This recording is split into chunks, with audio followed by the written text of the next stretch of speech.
नमस्कार बच्चों, जय श्री श्याम। कैसे हैं आप सब लोग? बेहतर ही होंगे, अच्छे ही होंगे। चलिए, हम हमारे आज तक के वीडियोस के अंदर चैप्टर नंबर 1 पार्टनरशिप का that is fundamentals of accounting को खत्म कर चुके हैं। आज से हमें शुरू करेंगे हम नए चैप्टर को, दैट इज चैप्टर नंबर 2 को, जो कि जिसका नाम क्या है? चैप्टर नंबर 2 जो है, चैप्टर नंबर 2 का नाम है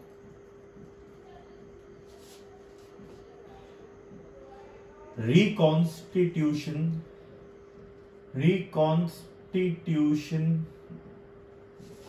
of partnership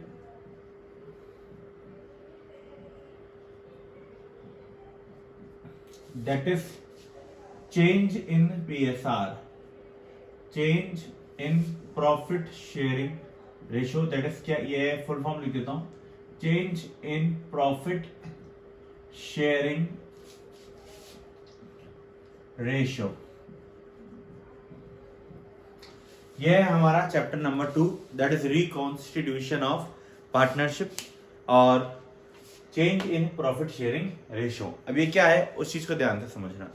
देखो मेरे बच्चों, चैप्टर नंबर 1 के अंदर हमने पार्टनरशिप वर्क के बारे में सीखा था कि पार्टनरशिप होती क्या है, पार्टनरशिप डीड क्या होती है, पे एंड अप्रोप्रिएशन अकाउंट क्या होता है, पार्टनर्स कैपिटल अकाउंट क्या होते हैं, आईओसी आईओडी कैलकुलेट करने का तरीका, accounting treatments, shortcut method, simple product, सब सीखा हमने फिर सीखा आगे जाके क्लोज्ड अकाउंट के अंदर ट्रीटमेंट करना, हमने फिर सीखा गारंटी देना।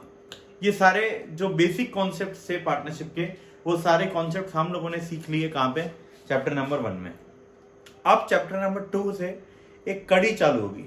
बेस बनाना तो सीख लिया, मकान बना की दीवारें खड़ी करना तो सीख ली, अब उस दीवारों के अंदर कुछ मॉडिफिकेशन करना है, वो काम चालू होंगे अब चैप्टर नंबर 2 से। यानी कि अब हम बेस से थोड़ा सा आगे बढ़ेंगे, कनेक्ट करेंगे। जिन लोग आज हमारे साथ पहली बार कनेक्ट हुए हैं या जिन्होंने अभी तक चैप्टर नंबर 1 पूरी तरीके से नहीं पढ़ा है हमारे वीडियो से, उनको ये चैप्टर अभी अटेम्प्ट नहीं करना चाहिए, ये वीडियो भी अटेम्प्ट नहीं करना चाहिए, क्योंकि उनको थोड़ा समझने में इसको समय लगेगा। क्लास तो चल नहीं रही है रनिंग कि समय बीत गया, टाइम निकल गया, वो चीज वापस नहीं पढ़ाई जा सकती है। वीडियो अवेलेबल है यूट्यूब के ऊपर, जाएं, हर वीडियो को सीरियली नंबर किया गया है, नंबर वाइज देखें और आपको ये चीज समझ में आएगी कि किस तरीके से चीजें कनेक्ट होती हैं। Is it clear? चलिए आ जाइए, इधर देखते हैं reconstitution of partnership, change in profit sharing ratio. बेटे रिकॉन्स्टिट्यूशन का मतलब क्या होता है? सबसे पहले चैप्टर के मतलब को समझते हैं। रिकॉन्स्टिट्यूशन का मतलब क्या होता है? What is the meaning of the word reconstitution? सबसे पहले तो बताइए कॉन्स्टिट्यूशन का मतलब क्या होता है? What do you understand by the meaning of constitution? संविधान पे मत जाइएगा, कॉन्स्टिट्यूशन का बाय जनरली क्या मतलब होता है? कॉन्स्टिट्यूशन का जनरली मतलब होता है कुछ चीजों को कॉन्स्टिट्यूट करना, यानी कि बनाना। मोबाइल के सारे पॉइंट्स को जोड़ करके, सारे पार्ट्स को जोड़ करके, camera, processor, RAM, storage, display, सब कुछ जोड़ करके जब मोबाइल बन जाता है तो हम कहते हैं हमने एक मोबाइल कॉन्स्टिट्यूट कर लिया। अब mobile is constitutes of camera, body, display, flash light and RAM, memory, और आप कह सकते हो आपका मदरबोर्ड या आईसीज, खूब सारे वायर्स। तो इन सबको मिला के क्या बनता है हमारा मोबाइल फोन? तो we can say that okay, a mobile phone is constitutes of all these components. तो कॉन्स्टिट्यूशन का मतलब क्या हुआ? बनाना।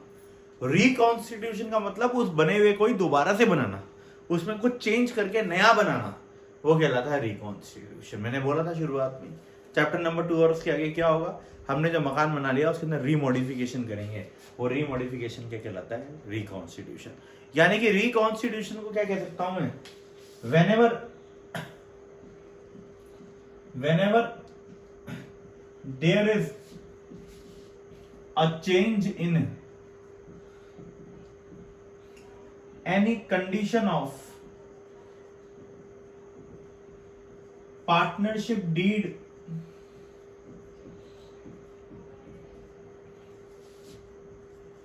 it is called as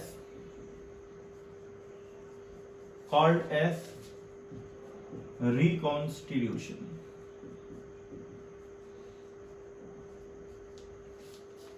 it is called as reconstitution. जब भी पार्टनरशिप डीड की किसी भी कंडीशन में कोई चेंज होता है तो वो क्या कहलाता है? रिकॉन्स्टिट्यूशन कहलाता है। जैसे कि सर क्या चेंज हो गया, मान के चलो प्रॉफिट शेयरिंग रेशियो चेंज हो गया, कोई नया पार्टनर आ गया, कोई पार्टनर रिटायर होकर चला गया, हमने इंटरेस्ट ऑन कैपिटल का क्लॉज नहीं था अब डालना चाहते हैं, इंटरेस्ट ऑन ड्रॉइंग की रेट्स को रिवाइज करना है, इंटरेस्ट ऑन लोन की रेट्स को रिवाइज करना है, कोई भी और कंडीशन जो पहले ध्यान में नहीं आई थी अब डालनी है, ऐसी कोई भी बात है, ऐसा कुछ भी है, तो ये क्या कहलाएगा, रिकॉन्स्टिट्यूशन। तो रिकॉन्स्टिट्यूशन के अंदर होता क्या है, रिकॉन्स्टिट्यूशन के अंदर एक्चुअली आपकी पुरानी पार्टनरशिप डीड एक्सपायर हो जाती है और आपकी नई पार्टनरशिप डीड बन जाती है, तभी इसलिए वो क्या कहलाता है, रिकॉन्स्टिट्यूशन कहलाता है। यानी कि इसकी जगह मैं इसी इंफॉर्मेशन को इस तरीके से भी प्रेजेंट कर सकता हूं कि साहब due to change in one or more conditions of partnership deed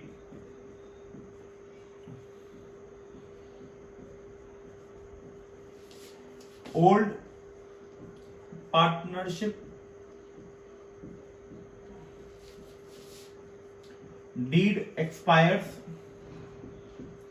and new partnership deed comes into force, then it is called as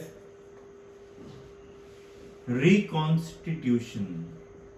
क्या बोला हमने, जब भी पार्टनरशिप डीड की एक या एक से अधिक कंडीशन के अंदर किसी भी तरीके का चेंज आता है और उस चेंज की वजह से हमारी पुरानी पार्टनरशिप डीड एक्सपायर हो जाती है और उसकी जगह नई पार्टनरशिप डीड जो है वो फोर्स में आ जाती है, तो ये क्या कहलाता है, रिकॉन्स्टिट्यूशन कहलाता है। इसको कॉपी करें बच्चों एक बार, फिर आगे बढ़ते हैं। तो हमने रिकॉन्स्टिट्यूशन का मतलब क्या समझा, रिकॉन्स्टिट्यूशन का मतलब हुआ पार्टनरशिप की कंडीशन के अंदर चेंज आने पे पुरानी पार्टनरशिप का एक्सपायर हो जाना और नई पार्टनरशिप डीड का फोर्स में आना, ये कहलाता है रिकॉन्स्टिट्यूशन। ठीक है, जल्दी से इसको कॉपी करें फिर आगे बढ़ते हैं।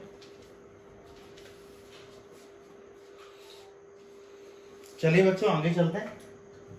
रिकॉन्स्टिट्यूशन किस किस तरीके से हो सकता है या किस किस परिस्थिति में हो सकता है। There are various ways through which reconstitution can be done. बहुत सारे कारण हैं जिनकी वजह से रिकॉन्स्टिट्यूशन हो सकता है, एक या दो कारण नहीं है। मैं यहाँ पे उन्हीं कारणों की बात करूंगा जो कारण आपके सिलेबस में है, जिन कारण से रिकॉन्स्टिट्यूशन हो सकता है। जैसे कि कब होगा, आपके सिलेबस का पहला point, change in profit sharing ratio among existing partners,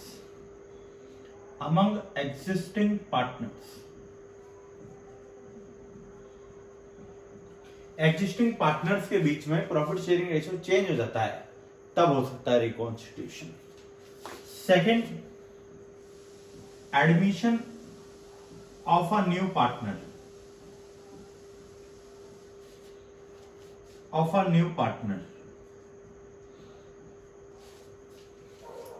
नए पार्टनर का एडमिशन हो जाना। Third, retirement oblique death of a partner,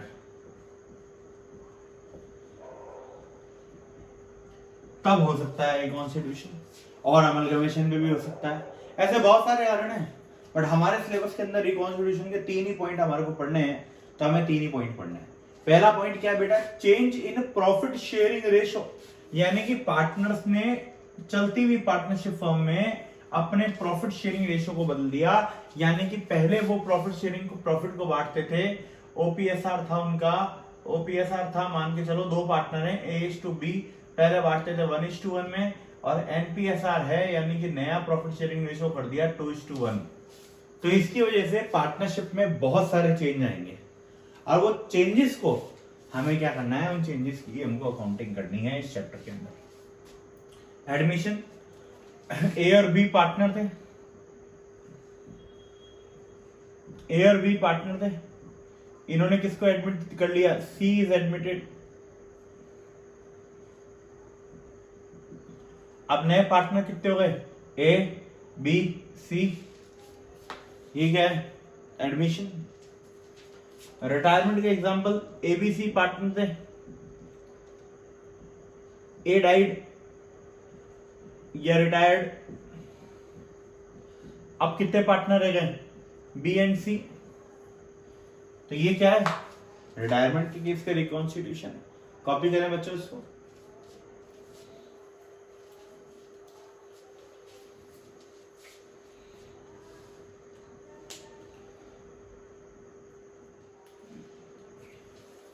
चलिए बच्चों चालू करते हैं फिर आज से हमारा chapter reconstitution of partnership, change in profit sharing ratio. अब ये तो मैंने आपको समझा दिया रिकॉन्स्टिट्यूशन का मतलब क्या होता है, मैंने आपको ये भी समझा दिया कि change in profit sharing ratio का मतलब क्या है। तो अब हम आगे बढ़ते हैं change in profit sharing ratio के अंदर कवर किए जाने वाले सारे पॉइंट्स के ऊपर। सबसे पहला पॉइंट जो यहाँ पे कवर होता है, सबसे पहला टॉपिक जो हमें पढ़ना है इस चैप्टर के अंदर, टॉपिक नंबर 1 आता है हमारा calculation of sacrificing oblique gaining ratio.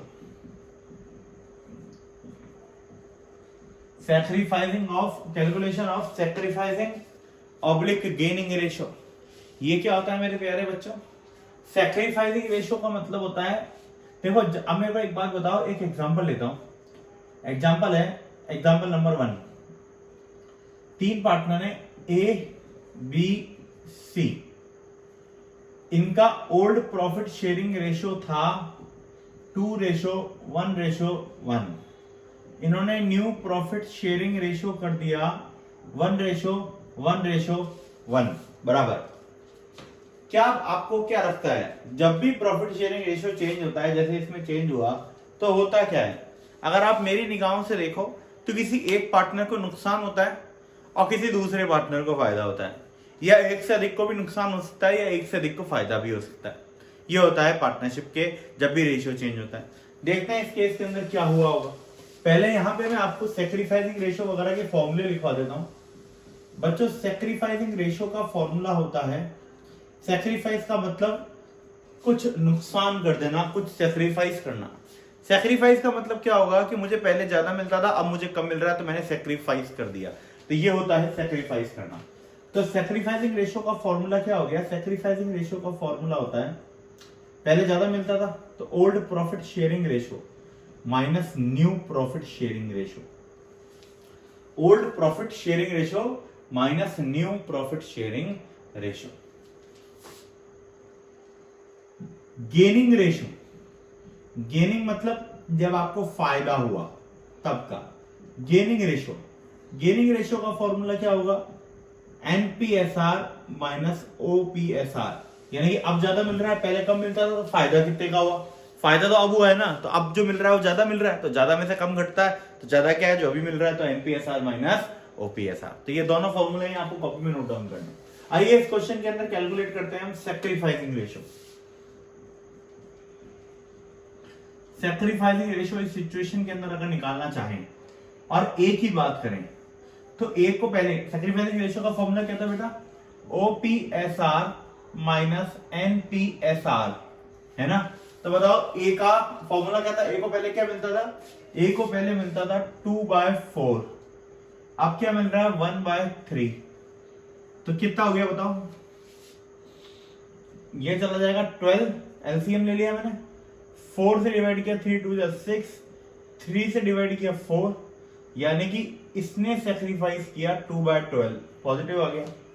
अगर हम बी की बात करें तो बी को पहले मिलता था 1/4, अब मिलेगा 1/3,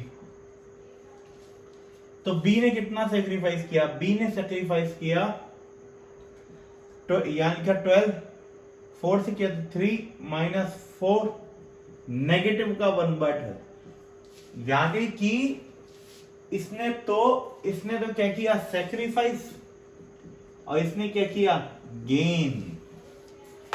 जो उल्टा नेगेटिव में सैक्रिफाइस कर रहा है, यानी कि वो नेगेटिव में सैक्रिफाइस करने की जगह क्या कर रहा है, गेन कर रहा है। आ जाइए इसका देखते हैं, इसको पहले मिलता था 1/4, अब मिल रहा है 1/3, और इसका भी वही हो जाएगा 3 - 4 डिवाइड बाय 12 इक्वल्स टू 1/12 का गेन। अब आप लॉजिकली देखो तो ए ने कितने का सैक्रिफाइस किया है 2/12 का, और इन दोनों ने कितने रुपए का गेन किया है 1/12 का ईच। तो 1/12 प्लस 1/12 इक्वल्स टू 2/12। तो जितना ए ने छोड़ा उतना ही बी और सी ने पकड़ लिया। तो एक ने छोड़ा तो बाकियों ने पकड़ लिया। तो इस एक के लिए सैक्रिफाइस और बाकियों के लिए क्या हो गया, गेन हो गया। Is it clear? चलिए एक बार देख लीजिए, फिर अपन आगे बढ़ते हैं और दूसरे रिलेशन को समझने की कोशिश करते हैं।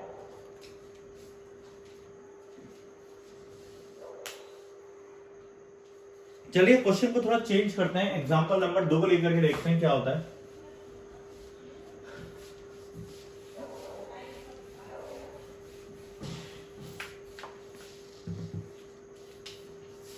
एग्जाम्पल नंबर 2, एग्जाम्पल नंबर 2 के अंदर मैं आपको कहता हूं there are 3 partners A B and C. इनका ओल्ड प्रॉफिट शेयरिंग रेशो है 1:1:1। इनका न्यू प्रॉफिट शेयरिंग रेशो होने वाला है 3:4:3। ये होने वाला है। अब कीजिए आप इस क्वेश्चन को। इस क्वेश्चन के अंदर मैं आपसे निकलवाऊंगा गेन रेशो। देखो कोई सा भी एक रेशो निकाल लो, दूसरा अपने आप निकल जाता है। जैसे पिछले में सैक्रिफाइस निकाला था, गेन अपने आप आ गया। गेन रेशो का फॉर्मूला क्या था, एनपीएसआर माइनस ओपीएसआर। सबसे पहले ए की बात करते हैं। ए को अब मिलेगा 3/10, पहले मिलता था 1/3। वैल्यू को बाहर निकालो, आता है 30। 10 से डिवाइड किया 3, 3 3 जा 9 माइनस 10 कितना आ गया, माइनस का 1/30। यानी कि इसने नेगेटिव में गेन किया, नेगेटिव में गेन किया, यानी कि इसने क्या किया, सैक्रिफाइस। बी की बात करते हैं। बी को अभी मिलेगा 4/10, पहले मिलता था 1/3, यानी कि आंसर निकालें तो आता है 30। 10 से 3 to 12 माइनस 10, यानी कि इसको पॉजिटिव में 2/30, यानी कि इसने एक्चुअली गेन किया है 2/30। अगर सी की बात करें तो सी का भी सेम टू सेम निकल के आएगा 1/30 का सैक्रिफाइस। तो सीधा सीधा कहा जा सकता है कि जितना बी ने गेन किया 2/30, उतना ही ए और सी ने सैक्रिफाइस किया 1/30 और 1/30। यह आपका पहला टॉपिक था चैप्टर नंबर 2 का, calculation of sacrificing ratio and gaining ratio. इसके बाद जो दूसरा टॉपिक हमारे सामने निकल करके आता है वो आता है calculation of goodwill, accounting treatment of goodwill. ये हमारा टॉपिक रहेगा नेक्स्ट वीडियो का। आपसे रिक्वेस्ट है एक छोटी सी, अगर आपको आज का ये वीडियो पसंद आया हो तो आप इसको जरूर से लाइक करें, कमेंट करें और शेयर करें, और अपने फ्रेंड्स को इसके बारे में जरूर से बताएं, so that everybody could get benefit out of it. ध्यान रखिएगा अपना। टिल देन, जय श्री श्याम।